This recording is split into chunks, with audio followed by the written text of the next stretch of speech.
Okay, so thank you everybody for coming. I want to talk to you about building dynamic websites with Webtools plugin. So yeah, before a bit of an introduction, I am Boaz Poolman. I've been working with Strapi for already 5 years. So yeah, I started in 2020, and then in 2021 I was awarded a community star. And then in 2022, I won the plugin hackathon that Strapi organized. And then in 2023, I started a company called PluginPal. So yeah, this is us. This is our logo. We are PluginPal, and we're all about commercializing plugin development for Strapi. Yeah, we started out building a lot of open source plugins, and we're trying to figure out a way to also monetize that development time. So yeah, you might already know us from these plugins, the Config Sync plugin and the Sitemap plugin, but now also more recently we have taken over the maintainership of the publisher plugin, and we have migrated that to Strapi v5. And with all these plugins together, we have 1.9 million individual downloads on NPM. So this is something we are very proud of, and something that keeps us motivated to keep growing. And today we want to talk to you about a new plugin that we're working on. It's called Webtools. And this plugin is all about tools for when you're building a website with Strapi. So at the core of Webtools is basically URL management. So it's a way for you to manage your URLs within the admin panel. So it gives you unique URLs.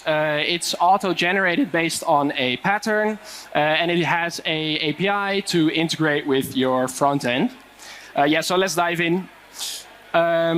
When you have Webtools installed, you will see this new button in the sidebar of your content editor.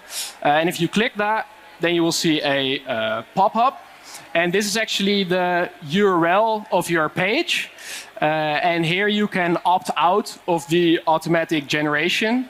So if you want to have a one-off URL for some kind of campaign you have, then you can put it in here. But by default, you opt in to the automatic generation, and then all your URLs will be generated based on a URL pattern.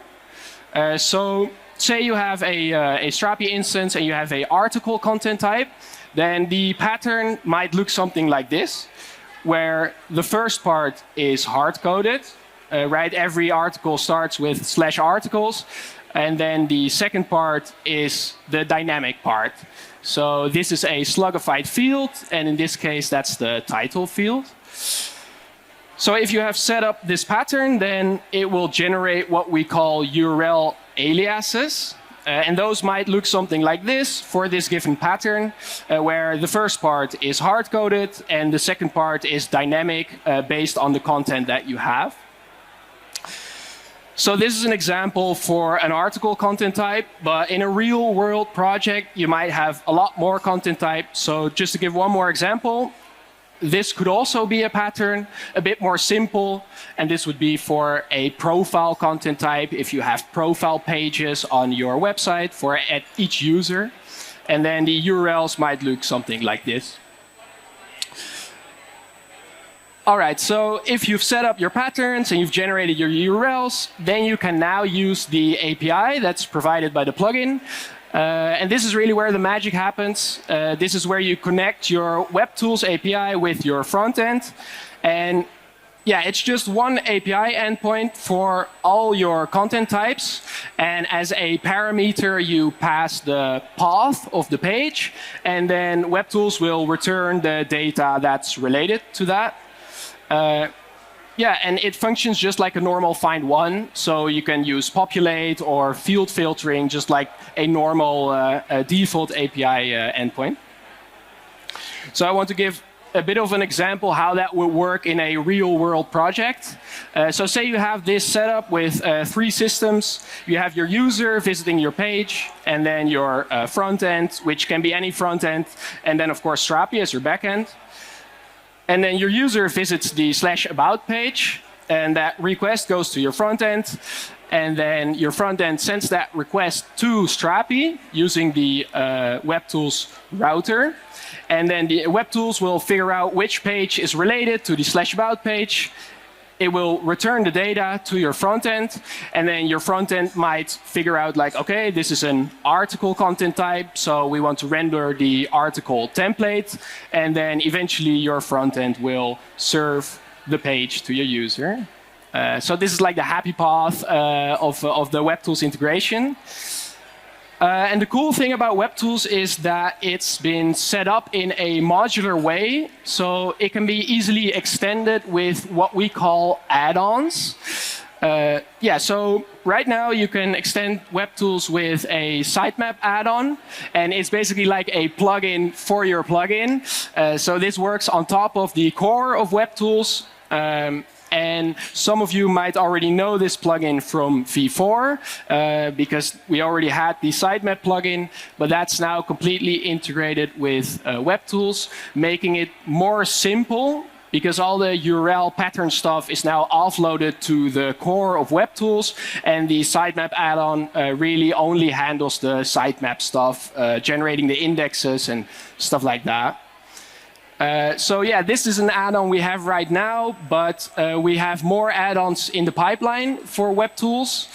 So these are 2 that we're working on. It's the internal links add-on, where you can have a custom field that is a dynamic link from one page to another. And that's really nice because if you set that up, and then if the URL changes in the future, you don't need to update your dynamic link field because it's dynamic and it'll update automatically. So that's really nice. And another one is redirects. So it's redirecting from one page to another.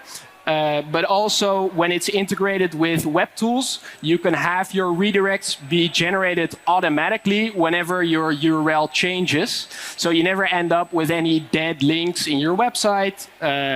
It'll all be nicely redirected. So yeah, this is what we like about Webtools, that it is built in an extendable way. And I think this is not something that's only unique for Webtools, but something that we could see more in the Strapi plugin ecosystem, where we are building on top of plugins. Yeah, and in that way, I think that we will build a stronger ecosystem with more maintainers, and yeah, that'll be good. So thank you for your time. This is my presentation, so thanks. Let's give a big round of applause to Boaz. Thank you so much. And if you have any questions for any of the speakers, including Boaz that we had here, find them around, chat with them. But thanks so much.